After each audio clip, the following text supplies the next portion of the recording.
these drivers have worked hard to adapt to this new car, this new style of track for a lot of them. And as they get the one-to-go signal, a reminder about our format tonight, same one as a week ago, timed heat races, and then the main event in which caution laps don't count over that 50 laps, and the average of your finish in the two heats is where you'll line up for the main event. Here we go with heat number 1 at Eldora. Coming to the green flag, Tony Stewart on pole in the pink car. Nice jump from TK, but already Elio looking down to work the low line. Yesterday in practice, it was kind of mid-level and high line that was working, but that 4-time Indy 500 champ not afraid to go to the bottom early, chasing his buddy Tony. Got a spin, got a contact in the middle of the pack on the back straightaway. Willie T. Ribbs got turned around. Look at the damage to the driver's side door. We stay under green. Good save from Willie to keep that thing going, but he does have some damage. Doesn't look like it's going to slow him down or get him to have to go to pit lane here. All right, what happened to Willie T? Just a little 3 wide there. Paul Tracy. Yep. There you go. He got into him a little bit there in a 3 wide again. No spotters here, guys. So these guys are just going off feel and what they can see. Paul just pushing up from that low line. Like I said, it's not what they were running in practice. Not a lot of grip down there yet. Yeah, so trouble early for Willie, and we'll see what the damage might be to the nose of the Paul Tracy car. So the red, white, and blue cars up to the outside as Tony Stewart in the orange car comes below. That's our local all-star this week. That's Kody Swanson, 33-year-old, originally from California, now lives in the Indianapolis area. The all-time wins leader in USAC Silver Crown racing. That's the biggest form of the USAC national levels of open-wheel cars. But racing a car with fenders is not something he's used to doing a lot. He's tested himself against the superstars tonight. Yeah, I talked to Kody after practice and said, hey, you must feel pretty good in these things. It's kind of like, you know, going home. He said, no, this is so different from the kind of cars that I race. Yeah. It's really taken me a minute to get comfortable, but it certainly looks like in this first heat race, he's getting very comfortable. Kody up top. He's got a good run on Elio now, heading down into turn 3. Really liking what I'm seeing with these multiple lanes. 3 wide behind him with Labonte and Paul Tracy now trying to get into the mix, making it 3 wide again.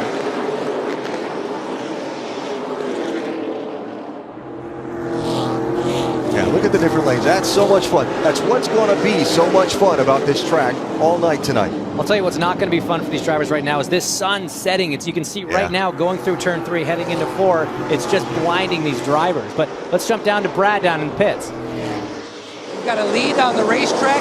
Close battles there. Lead change almost taking place. But this kid continues to impress with his dedication. In fact, on Thursday, he drove round trip 5 hours just to run 15 laps of practice. Now, you already saw that his hectic schedule has been altered again as the caution's out because our Grand Marshal, Scott Borchetta, offered up a seat on his plane back to Mid-Ohio tonight. Kody Swanson, and then around Helio Castroneves. That is a classic slide job. That is, I mean, it is. He got a good run there.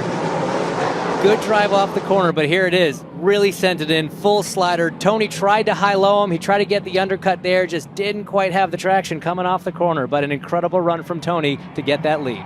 Showing his experience here at Eldora as we're under caution early in heat number 1 on Superstars Saturday night from the dirt track in Western Ohio. A little under 4 minutes to go in our opening heat.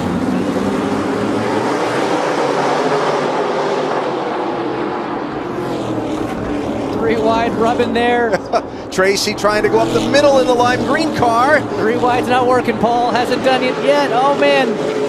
Francis Jr. holding steady on the outside. He's been great, up 4 positions from the start, but he's going to lose a couple here.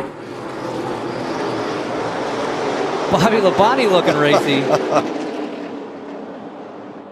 Yeah, Bobby was laying down some good laps the other night.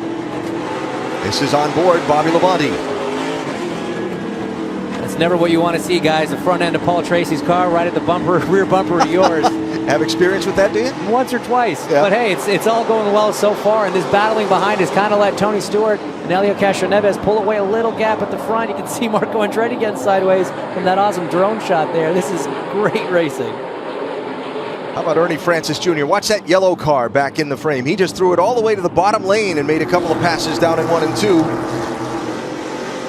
Some of these guys might have seen what Tony Stewart did there, getting down to the bottom as we see Marco Andretti working on Ernie Francis Jr. just getting to the bumper there. Looking for third on Labonte for the race lead, side by side, Castroneves and Stewart. This is great. Castroneves pretty deep on the brakes there, but Tony rolling the momentum. Bobby working the bottom. 3 wide coming off of 4. And Paul Tracy just lurking in the background, waiting to pick up the scraps of whatever happens here. Down inside of 2 minutes to go. When the clock hits 0, the white flag waves the next time the leader crosses the start-finish line, making it the final lap of our heat race number 1. Castroneves in red, Stewart in orange. Here's Tracy inside of Labonte, lime green and teal. Look at that, space 4 wide almost going into that corner. Coming with 1:30 to go. This looks like the last lap of the final. Isn't it though? A lot of incentive with the format to go forward.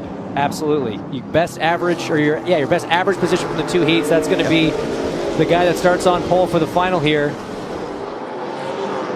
And the big movers, Paul Tracy, Ernie Francis Jr., both up 5 from where they started. So with the inverted grid, they're going to have to work hard again in Heat 2. But Paul Tracy now trying to work that high line on Bobby Labonte. Everybody trying something different, trying to find the grip. Tony Stewart just hanging on to it. Castroneves inside of Stewart. Stewart a little wide entering turn 1. Not sure if he got any help there or just got up high. Here's Labonte down low. Castroneves is in front. He's got his nose clear of Tony Stewart. 3 wide behind him, battling for second. 38 seconds left on the clock. Look at this, 3 wide off of 4 again. Bobby Labonte almost down to the wall on the inside there, but making it work.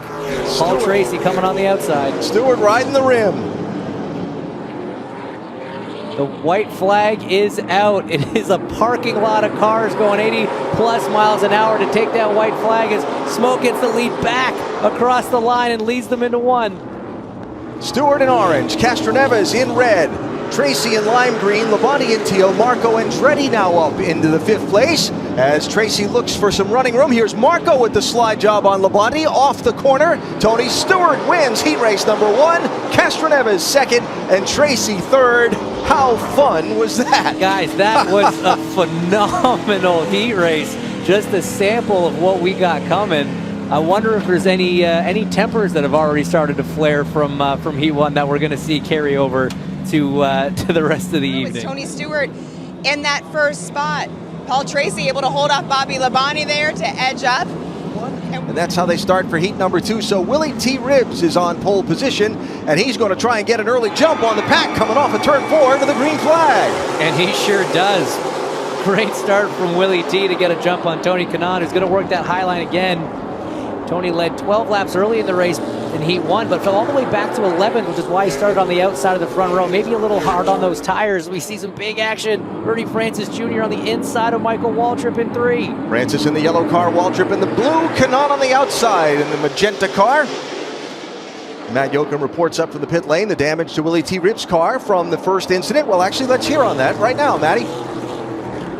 A little bit of duct tape there, Alan, on the left side of Willie T's car. Also a slight air pressure change to try to give him a little bit more security to fight off those guys filling up his mirror. He's keeping these guys at bay as Kanaan and Francis Jr. side by side. By Oh, got trouble. Contact. Kanaan is around. Francis is involved. Michael Waltrip, Kody Swanson. And no, Tony Stewart's now in it. 4 stacked up in the corner and a 5th spun around. Started with Kanaan and Francis.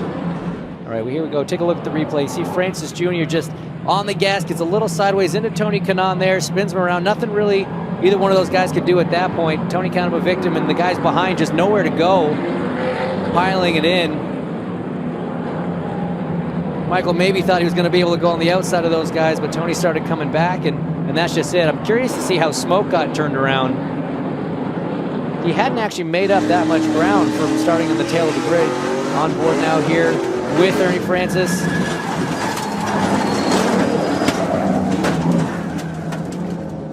Oh boy. This is Kody Swanson's view. In front of me. Halfway through, green flag, Scott Speed in the gold car, the 41, and Marco Andretti in the black machine, down low. Little rubbing is racing right there, trying to use each other up. Hook spin. Bottom. Oh, big spin on the back straight. Lots of cars involved. Willie T. Ribbs and Paul Tracy both went around. Tracy did a flying 360 and kept going. Willie has some company back there in the form of Tony Stewart. Coming off a 2 here. Oh, yeah, again, Willie got a little high into Paul, and It's just everybody, when you get on the brakes to try and avoid it, that's just what happens. I think Tony, Kanaan, and Stewart maybe got away without too much damage. Now, let me just ask. Yep. A little payback from earlier? Yeah, you never know. I mean, if that was the idea, it didn't work because he gets on the flow, and you see Paul's trying to keep it a little bit lower than normal. There was a car on his outside, so Tony might not have known they were, or sorry, Willie might not have known they were 3 wide in that position. So here's from Tracy. He's got a car on his outside, doesn't track up as high as he normally would. Willie thinks he's going to keep going, keeps his foot in it. Contact happens, as you said. And we're down to 2.5 minutes to go in heat number 2, green flag. Good drive off the corner from Marco Andretti there. He's going to go side by side with Scott Speed as they're side by side behind him. Bobby Labonte and Bill Elliott, 3 wide behind.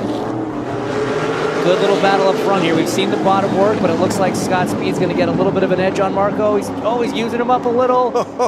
This is some door-to-door action. Oh, look at that.